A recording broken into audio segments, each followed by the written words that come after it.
Hello guys, welcome to Medicasto. I am Prince Chen and today we will learn scalp. Scalp generally university examinations में long question में आने वाला question होता है. Most important question भी मुझे लगता है कि हेड एंड नेक एनाटॉमी से. स्कैल्प में जनरली मैंने आपको जिस तरीके से लॉन्ग क्वेश्चन पूछा जाता है एग्जामिनेशन में, जैसे कि describe the scalp under the following headings like definition, layers, arterial supply, Venus drainage, nerve supply and applied anatomy, इसी तरीके से पूछा जाता है. तो मैंने इसी तरीके से आपको आज मेंशन किया इस पेज पे, एंड इससे आपको ये भी नॉलेज में आएगा कि आपको किस तरीके से यूनिवर्सिटी एग्जामिनेशन में मेंशन करना है, किस तरीके से हमें इंट्रोडक्शन, लेयर्स मेंशन करना है, किस तरीके से हमें आर्टेरियल सप्लाई मेंशन करना है, Venus drainage, nerve supply of scalp हमें किस तरीके से मेंशन करना है, एंड फाइनली अप्लाइड एनाटॉमी हमें कैसे मेंशन करना होती है यूनिवर्सिटी एग्जामिनेशंस में. इंट्रोडक्शन में हमने लिखा है soft tissue structures covering the vault of skull form the scalp. हम अच्छी तरीके से जानते हैं अगर स्कैल्प है, स्कैल्प क्या है, बेसिकली स्कल के ऊपर कुछ सॉफ्ट टिश्यू या कनेक्टिव टिश्यू की कवरिंग्स है. क्यों ये कवरिंग्स प्रेजेंट है? क्योंकि स्कल को हमें प्रोटेक्ट करना है, इसलिए ये कवरिंग्स प्रेजेंट है. ठीक है, so it is soft tissue structures covering the vault of the skull forms the scalp. Introduction के बाद हमें उसका एक्सटेंड लिखना होता है, कहां से कहां तक वो एक्सटेंड कर रहा है. तो it boundaries of scalp are anteriorly, posteriorly और ऑन ईच साइड. हम इस तरीके से इसको बाउंड्रीज को डिफाइन करेंगे. एंटीरियरली अगर हमें बात करनी है तो हमें अच्छी तरीके से पता है स्कैल्प कहां तक है प्रेजेंट है, सुप्रा ऑर्बिटल मार्जिन तक. हमारी आईज जो है ऑर्बिटल सॉकेट में प्रेजेंट होती है, ऑर्बिट में प्रेजेंट होती है, वहां पर सुप्रा ऑर्बिटल और इंफ्रा ऑर्बिटल मार्जिन होती है. तो हमारी आई के अबाव सुप्रा ऑर्बिटल मार्जिन है, वहां तक स्कैल्प प्रेजेंट होता है एंटीरियरली. पोस्टीरियरली कहां तक प्रेजेंट होता है? एक्सटर्नल ऑसिपिटल प्रोट्यूबरेंस तक एंड सुपीरियर नक्शल लाइन तक. ये पोस्टीरियर एक्सटेंट है. And on each side of the scalp हमें कहां तक दिखेगा? सुपीरियर टेम्पोरल लाइन तक.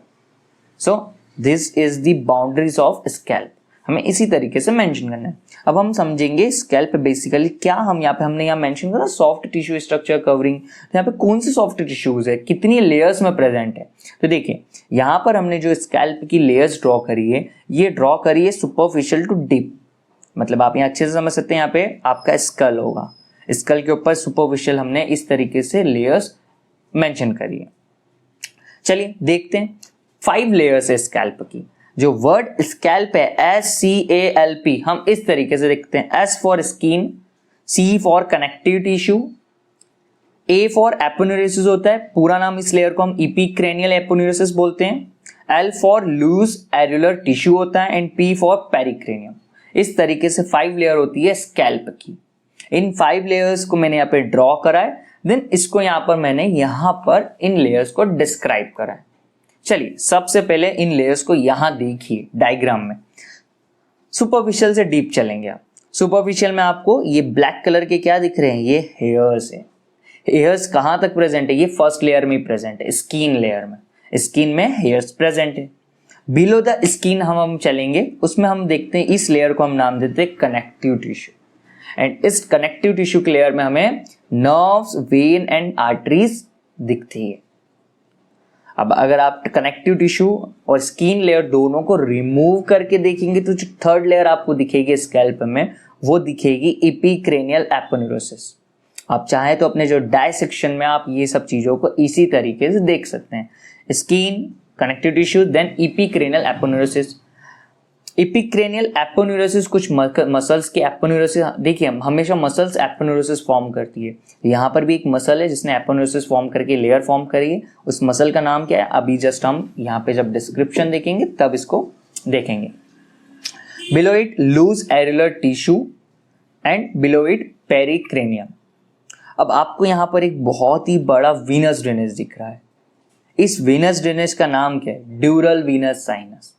जब आप ड्यूरल वीनस साइनस पढ़ेंगे तो उसमें आपको पता चलेगा it is a Venus drainage, large Venus drainage of the scalp. कहां प्रेजेंट है? देखो ये ग्रीन कलर का मैंने जो फॉर्म करा है, ये स्पेस है between the endosteal layer and meningeal layer of the dura mater. ये 2 लेयर्स होती है endosteal layer and meningeal layer, उनके बीच में ड्यूरल वीनस साइनस प्रेजेंट होता है, जो कि एक बहुत ही लार्ज वीनस ड्रेनेज चैनल है। तो इसके थ्रू बहुत सारे चांसेस होते हैं हमारे इन्फेक्शन, क्योंकि ये ड्रेनिंग चैनल है। अभी हम आगे देखेंगे इसके रिलेटेड जो भी क्लिनिकल एनाटॉमी हमें दिखेगी हम देखेंगे। अभी अब हमें क्या समझना, हमें इनका डिस्क्रिप्शन समझना है। एपोनेुरोसिस कौन सी मसल्स फॉर्म कर रही है, लूज एरुलर टिश्यू का कहाँ से कहाँ तक एक्सटेंड है इस मसल का, और पेरिकेनियम किस तरीके से प्रेजेंट है। चलिए यहाँ हम देखते हैं स्किन। अभी मैंने आपको स्किन के रिलेटेड हर चीज़ बता दी है। यहाँ हैरी होती है, बहुत सारे हेयर्स प्रेजेंट होते हैं, मोर number of sweat glands and sebaceous gland यहाँ पे स्किन में प्रेजेंट होते हैं। कनेक्टिव टिश्यू, कनेक्टिव टिश्यू को हम सुपरफिशियल फेशिया भी बोलते हैं। कनेक्टिव टिश्यू में आपने क्या देखा अभी, ब्लड वेसल्स और नर्व्स देखी, ब्लड वेसल्स और नर्व्स देखी। एपोन्यूरोसिस कौन सी मसल कर रही है, ऑसिपिटो फ्रंटलिस मसल। ऑसिपिटो फ्रंटलिस मसल आपको नाम से ही समझ में आ गया होगा, ऑसिपिटल से फ्रंटल लोब तक ये मसल प्रेजेंट है। 2 बेलीज होती है इसकी, ऑसिपिटल एंड फ्रंटल बेली। ये डिटेल में हम कहाँ देखेंगे, जब हम ऑसिपिटो फ्रंटलिस मसल को पढ़ेंगे। ठीक है, हमने अभी तक कितनी लेयर देख ली, 3 layer. First 3 layers of scalp को हम सर्जिकल लेयर ऑफ स्कैल्प भी कहते हैं।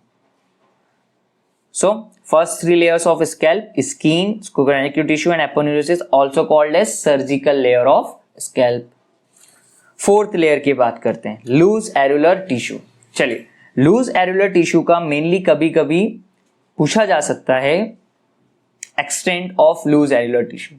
तो इसका एक्सटेंट सिमिलर ही है स्कैल्प जैसे कि हमने एंटीरियर में देखा। एंटीरियर में loose areolar tissue extend into the eyelids because frontalis muscle has no bony attachment. ये यहाँ पे मैं एक्सटेंड आपको क्यों बता रहा हूँ, क्योंकि मुझे ये बहुत इंपॉर्टेंट पॉइंट लगता है, क्योंकि एग्जामिनर्स जनरली वाइवा में ये चीज पूछते हैं। फ्रंटलिस मसल जो है उसका कोई बोनी ओरिजिन नहीं है, इसलिए इनटू द आईलिड्स तक आपको लूज एरुलर टिश्यू देखने को मिलता है। इसका इंपॉर्टेंस क्या है, जब हम क्लिनिकल एनाटॉमी इसकी देखेंगे तो हम यहाँ मेंशन करेंगे ब्लैक आई और dangerous layer of scalp. Black eye क्यों हो जाती है, क्योंकि पस और ब्लड एक्यूमुलेशन हो जाता है आई में पस और ब्लड एक्यूमुलेशन क्यों हो जा रहा है, क्योंकि ये लूज एरुलर टिश्यू यहाँ तक आ रही है। अभी मैं आपको इसको डिटेल में और अच्छे से बताऊंगा, बट आपको यहाँ पे एक्सटेंट याद करवाना था, इसलिए मैं आपको ये बताया। चलिए, आपको ये इसका एक्सटेंट याद रहना चाहिए कि loose areolar tissue extends anteriorly. A for anteriorly मैंने यहाँ पे एंटीरियर लिखा है, ये पोस्टीरियरली लिखा है, ये लेटरल लिखा है। तो एंटीरियरली कहाँ तक, into the eyelids, because frontalis muscle has no bony attachment. अब ये आईलिड्स तक ये टिश्यू एक्सटेंड कर रहा है ना, इसकी वजह से हमारी आई में बहुत सारी प्रॉब्लम्स हो सकती है, जो हमने कहाँ देखेंगे, अप्लाइड एनाटॉमी, क्लिनिकल एनाटॉमी, या जब हम स्कैल्प की देखेंगे वहां पढ़ेंगे।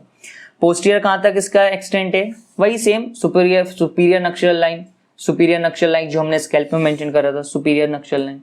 लेटरल कहाँ तक एक्सटेंड है इसका, जो हमने यहाँ मेंशन करा था स्केल में, सुपीरियर टेम्पोरल लाइन। वही चीज हमें यहाँ लिखना है, सुपीरियर टेम्पोरल लाइन। सिर्फ हमें पता होना चाहिए ये वाला पॉइंट, एंटीरियर वाला पॉइंट। फ्रंटलिस मसल में कोई भी बोनी अटैचमेंट नहीं है, ठीक है, इसलिए वहां तक ये लूज एरुलर टिश्यू एक्सटेंड करता है। मोस्ट आस्क्ड क्वेश्चन होता है वाइवा में, ठीक है। लूज एरुलर टिश्यू में और क्या दिखता है, एक्सटेंट तो हमने समझ लिया, इमिसरी वेन्स भी हमें यहाँ पे दिखती है जाते हुए। ये देखें, ड्यूरल वीनस साइनस से जो इमिसरी वेन्स होती हुई जा रही है यहाँ से, तो लूज एरुलर टिश्यू में इजीली आप ये इस वेन को डायग्नोस कर सकते हैं, देख सकते हैं। एंड लास्ट लेयर पेरिक्रेनियम, ये लूजली अटैच होती है। किससे लूजली अटैच होती है, नीचे स्कल का आ गया, ये एंडोस्टिशियल लेयर, मेनिंजियल लेयर, यहाँ पे ये लूजली अटैच्ड है। So it is a loosely attached layer of scalp. So हमने 5 लेयर्स देखी स्कैल्प की, उनका थोड़ा हमने डिस्क्रिप्शन यहाँ मेंशन करा।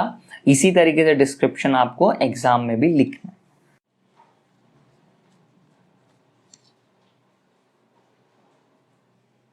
अब हम समझेंगे arterial supply and Venus drainage of the scalp.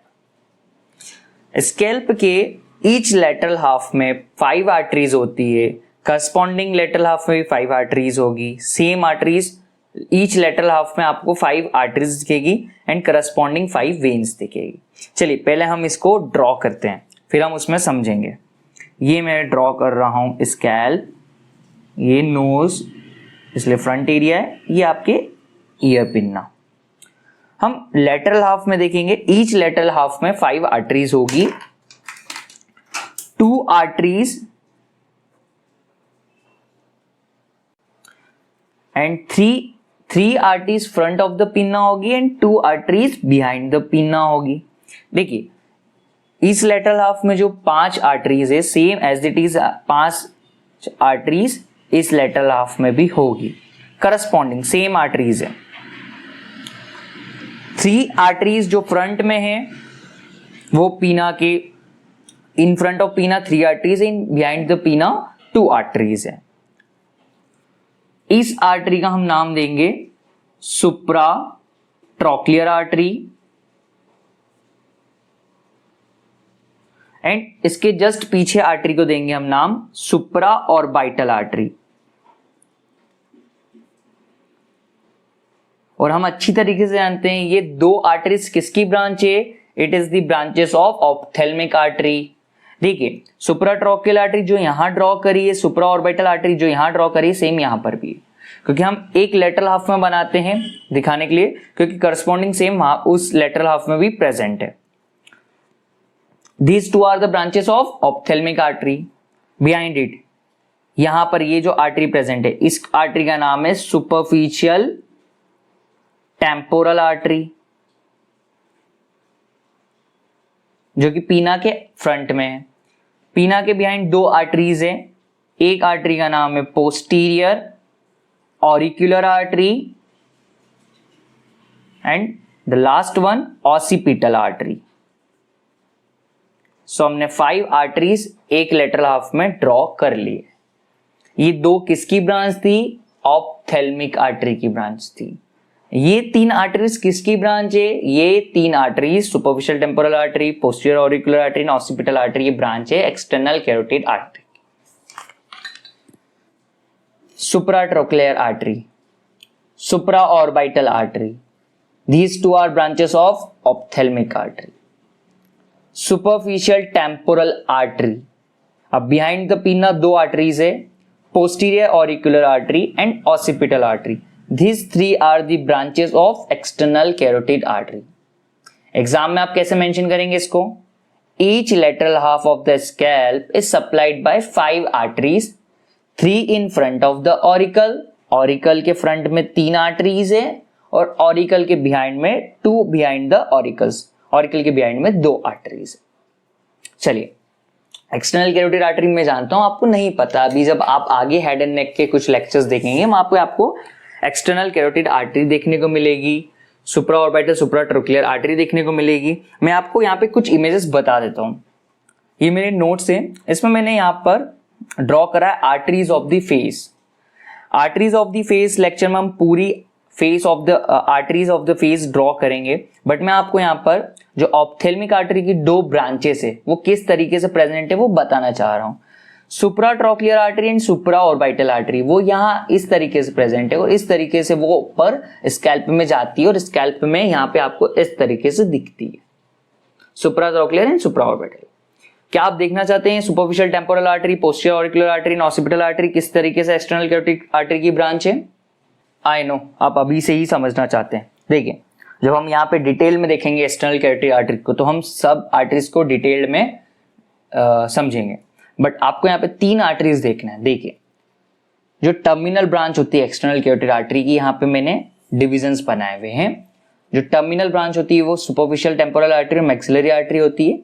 Superficial temporal artery temporal region में जाती है और वो इस तरीके से यहाँ पर आती है। बात करें पोस्टीरियर ऑरिकुलर आर्टरी और ऑसिपिटल आर्टरी, वो एक्सटर्नल कैरोटिड आर्टरी की पोस्टीरियर ब्रांच है, तो वो पोस्टीरियरली देखिए यहां से पीना के पीछे से पोस्टीरियरली वो इस तरीके से यहां पर आपको दिखेंगी। तो हमने समझ लिया है arterial supply of the scalp. अब हमें समझना है वीनस ड्रेनेज। देखिए डायग्राम मुझे स्कैल्प का इस तरह से वापस ना बनाना पड़े इसलिए मैंने इसी में यहाँ पे करस्पॉन्डिंग वेन्स ड्रॉ करी है। देखिए आपकी ये जो सुप्रा ट्रोक्लियर आर्टरी है इसी के करस्पॉन्डिंग में यहां पर सुप्रा ट्रोक्लियर वेन होगी, सुप्रा ऑर्बिटल आर्टरी के करस्पॉन्डिंग में सुप्रा ऑर्बिटल वेन होगी, सुपरफिशियल टेम्पोरल आर्टरी के करस्पॉन्डिंग में सुपरफिशियल टेम्पोरल वेन होगी, पोस्टीरियर ऑरिकुलर आर्टरी करस्पॉन्डिंग में posterior auricular when, occipital artery के करस्पॉन्डिंग में ऑसिपिटल वेन। हम अच्छी तरीके से जानते हैं कि आर्टरीज के करस्पॉन्डिंग में वेन्स आपको दिखेगी ताकि वेनस ड्रेनेज वहां से हो सके।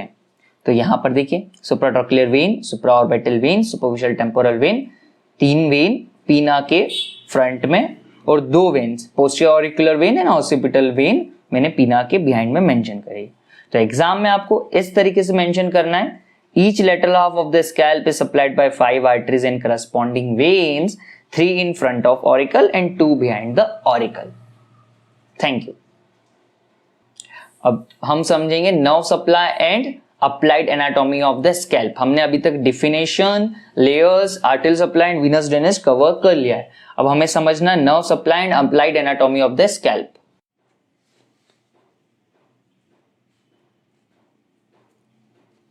अब हम देखेंगे nerve supply of the scalp. Nerve supply of the scalp में हम ये डायग्राम बनाते हैं। डायग्राम में हम देखते हैं कि each lateral half of the scalp has 10 nerves. Total 10 nerves होती है ईच लेटरल हाफ में। Out of 10 nerves 8 nerves are sensory and rest 2 nerves are motor. चलिए सबसे पहले हम इसको ड्रॉ करके समझते हैं, देन फिर हम इस डायग्राम पे आएंगे। अब मैं ड्रॉ करने वाला हूं स्कैल्प। ये मैं नोज, ये ईयर पिना ड्रॉ करे मैंने, नोज एरिया। डायग्राम में हम कैसे बाउंड्रीज को मेंशन करेंगे, ये एंटीरियर, ये पोस्टीरियर, ये लेफ्ट एंड ये राइट। हमने इस तरीके से ये स्कैल्प का डायग्राम ड्रॉ करा है। मैंने क्या कहा था कि each lateral half has 10 nerves, 8 nerves are sensory. चलिए सेंसरी नर्व्स हम पहले इस हाफ में ड्रॉ कर देंगे और रेस्ट 2 मोटर्स नर्व इस हाफ में ड्रॉ करेंगे ताकि डायग्राम हमें ब्यूटीफुल दिखे। 4 नर्व्स पीना के फ्रंट में होती है एंड 4 नर्व्स बिहाइंड द पीना। 8 सेंसरी नर्व से 4 नर्व्स पीना के फ्रंट में है, 4 नर्व्स बिहाइंड द पीना। चलिए इसकी नेमिंग करते हैं। 4 नर्व्स जो फ्रंट में है पीना की, ये बेसिकली ट्राइजेमाइनल नर्व्स के डिवीजन की ब्रांचेस है। सर ट्राइजेमाइनल गैंग्लियन क्या होता है ये भी मैं आगे आपको बताऊंगा। चलिए सबसे पहले इसको हम नेमिंग करते हैं। सबसे पहले हम जो ये देख रहे हैं ये है सुप्राट्रॉक्लियर नर्व। सुप्राट्रॉक्लियर नर्व यहां पे मैंने ये ड्रॉ करी है। सेकेंड हम जो देखेंगे वो है सुप्रा ऑर्बिटल नर्व। फर्स्ट टाइम आप जब इसको देखेंगे आपको नेम इनके टफ लगेंगे, बट जब आप समझेंगे इसको किसके डिवीजन से, ये नर्व्स कहाँ से आई है, ये ऑप्थेल्मिक नर्व की डिवीजन से, तब आपको बहुत इजी लगेगा। तो हमने क्या लिखा, सुप्राट्रॉक्लियर नर्व, सुप्राऑर्बिटल नर्व। इस नर्व का नाम क्या है, ये नर्व है zygomaticotemporal nerve. Zygomaticotemporal nerve. Then हम last front of the ear के ड्रॉ करने वाले ऑरिक्यूलो। ऑरिक्यूल के फ्रंट में है ऑरिक्यूलो टेम्पोरल नर्व। ये हमने 4 नर्व्स ड्रॉ करी है in the front of year. यह हम डायग्राम में भी देख सकते हैं, सुप्राट्रॉक्लियर, सुप्राऑर्बिटल, ज़ाइगोमैटिको टेम्पोरल एंड ऑरिक्यूलो टेम्पोरल। अब ये यहाँ पे मैंने 5th part 1, 5th part 2, 5th part 3, ये क्या है देखिए। हमारी जो 5th नर्व होती है वो होती है, 5th नर्व जो होती है वो होती है ट्राइजेमाइनल नर्व। 5th नर्व का नाम क्या है हमारी, ट्राइजेमाइनल नर्व। ट्राइजेमाइनल नर्व के 3 डिविजन्स होते हैं। कितने डिविजन्स होते हैं, 3 डिविजन्स होते हैं। पहला डिवीजन होता है ऑप्थेल्मिक नर्व। सेकेंड डिवीजन होता है maxillary nerve and third division होता है मैंडिबुलर नर्व। ये हम कहां देखेंगे, जब हम ट्राइजेमाइनल नर्व डिटेल में देखें। बस हमें अभी यहाँ पे इसके डिवीजन से याद रखना है। डिवीजन आपको मैंने यहाँ पे क्यों बताएं, क्योंकि देखिए ये जो फर्स्ट डिवीजन है ऑप्थेल्मिक नर्व, इसकी ब्रांचेस है supratrochlear nerve and supraorbital nerve, इसलिए हम यहाँ पे लिखते हैं फिफ्थ पार्ट 1। मैक्सिलरी नर्व की ब्रांच है जाइगोमेटिको नर्व, जाइगोमेटिको टेम्पोरल नर्व, इसलिए हम लिखते हैं ये है मैक्सिलरी नर्व की ब्रांच। एंड मैंडिबुलर नर्व की ब्रांच है ऑरिक्यूलो टेम्पोरल नर्व। ये देखिए, जब हम डिटेल्ड में मैंडिबुलर नर्व पढ़ेंगे तो वहां पर हम मैंडिबुलर नर्व का एक डिवीजन देखेंगे, ऑरिक्यूलो टेम्पोरल नर्व, वही डिवीजन यहां मैंने मेंशन करा है। ओके, अब हमें ईयर के बिहाइंड में 4 नर्व्स को ड्रॉ करना है। फर्स्ट में लिखूंगा ग्रेटर ऑरिक्यूलर, या कह सकते हैं ग्रेट ऑरिक्यूलर। उसके बिहाइंड में हमें मिलती है लेसर ऑसिपिटल, देन हमें ब्रांच मिलती है greater occipital, and finally third occipital. 4 nerves behind the पिना हमने ड्रॉ कर लिए। अब सर, हमने जिस तरीके से ये नर्व किसकी ब्रांच हमने यहाँ मेंशन करा, हमें ये भी मेंशन करना है कि ग्रेट ऑरिक्यूलर, लेसर ऑसिपिटल, ये किसकी ब्रांच है? तो ये आती है सर्वाइकल प्लेक्सस। जब हम सर्वाइकल प्लेक्सस देखेंगे उसमें हम देखेंगे सर्वाइकल प्लेक्सस C2, उसकी वहां से हमें ये अराइज होती हुई दिखेगी। Greater occipital and third occipital कहां से आई? ये है dorsal primary रेमाई of C2 and C3। तो हमने एक रफली देखा है कि ये जो हमने नर्व्स यहां पे लिखी है वो किसकी ब्रांच है। मोर एंड मोर इंपॉर्टेंट, हमें एग्जाम में सिर्फ यही मेंशन करना है कि नर्व्स का नेम मेंशन करना है, हमें किसकी ब्रांच है ये नहीं करना है। ब्रांचेस में क्यों बता रहा हूं? क्योंकि वाइवा में ये पूछा जाता है। सो हमने यहाँ सेंसरी 8 नर्व्स को ड्रॉ कर दिया है। अब हम यहाँ देखेंगे इसको हमारे डायग्राम में। सेंसरी हमने 8 नर्व्स को ड्रॉ करा, supratrochlear, supraorbital, zygomaticotemporal, auriculotemporal in front of auricle, and behind the auricle हमने ड्रॉ करा greater auricular, lesser occipital, greater occipital and third occipital. अब मैं चाहता हूं आपको इन नर्व्स को और डिटेल में इनका एक ओवरव्यू पिक्चर दिखाऊं। देखिए, अब हम देखेंगे diagram sensory nerve of face and neck का। देखिए, जो हम सुप्राट्रोक्लियर और सुप्राऑर्बिटल नर्व की बात कर रहे थे, ऑप्थेल्मिक नर्व की ब्रांचेस है, ये इस तरीके से यहाँ पे ये स्कैल्प में आती है। देखिए, यहां पर आ गई। जाइगोमेटिको टेम्पोरल नर्व को देखना चाहेंगे तो वो यहाँ है। किसकी ब्रांच है? मैक्सिलरी नर्व की। यहां से वो इस तरीके से आपके स्कैल्प में एंटर करती है। ऑरिकुलो टेम्पोरल नर्व ये यहां पर प्रेजेंट है। देखिए, front of the auricle present है। किसकी ब्रांच है?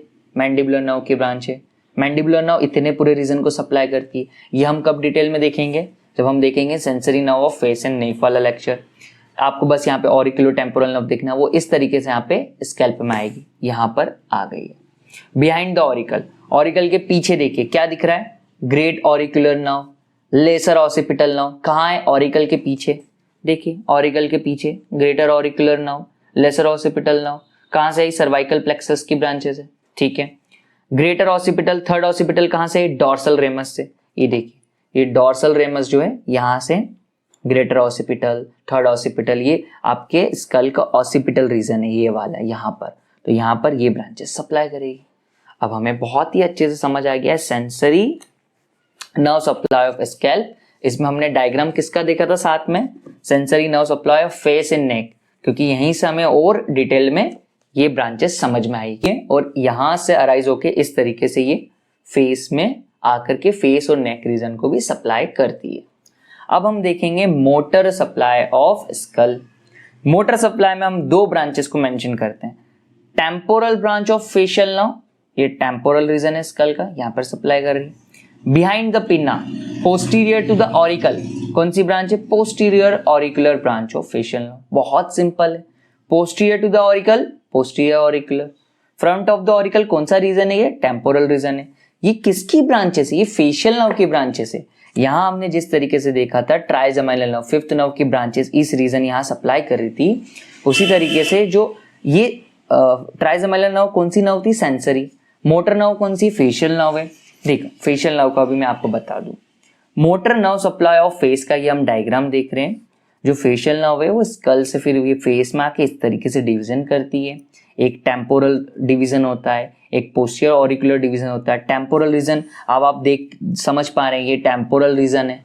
यहाँ से टेम्पोरल इस तरीके से यहाँ पे आपको दिख रही है, तो ये ही temporal branch of facial nerve. हमें इसको याद करने के साथ साथ समझना भी जरूरी है, ताकि हम सही तरीके से पॉइंट ऑफ कर पाए कि यहाँ पर एग्जैक्टली यहाँ इस रीजन में ये नर्व प्रेजेंट है। चलिए, तो हमने 10 नर्व्स को समझ लिया है। यूनिवर्सिटी एग्जामिनेशन में हम ऐसे लिखेंगे, sensory nerves, each lateral half of the scalp is supplied by 8 nerves, 4 in front of auricle, 4 behind the auricle. 1 2 3 4 1 2 3 4. Motor nerve supply of scalp. Each lateral half of the scalp is supplied by 2 nerves, 1 in front of auricle, 1 behind the auricle. तो हमने समझ लिया है nerve supply of scalp. अब हम देखेंगे applied anatomy of scalp को। Applied anatomy of scalp, 5 layers है स्कैल्प की, 5 लेयर्स की मैंने यहाँ पे अप्लाइड एनाटॉमी मेंशन करी है। फर्स्ट लेयर स्कैल्प की है स्किन।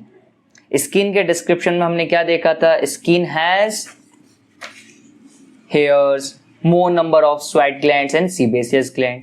तो अगर स्किन में सीबेसियस ग्लैंड प्रेजेंट है और सीबेसियस ग्लैंड का अगर किसी पर्सन में सिक्रीशन इंक्रीज हो जाए तो उसमें सीबेसियस सिस्ट हो सकते हैं। So skin is the most common site of sebaceous cyst. Second layer कौन सी थी? कनेक्टिव टिश्यू की लेयर थी। कनेक्टिव टिश्यू में क्या देखा था हमने? बहुत सारी आर्टरीज, वेन्स प्रेजेंट है। तो अगर यहाँ पर इस सेकेंड लेयर में इंजुरी होती है तो यहाँ पे ब्लीडिंग बहुत ज्यादा होगी, क्योंकि देखिए ना यहाँ पे कितनी सारी आर्टरीज, यहाँ पे आर्टरियल सप्लाई यहाँ पे प्रेजेंट है कनेक्टिव टिश्यू में।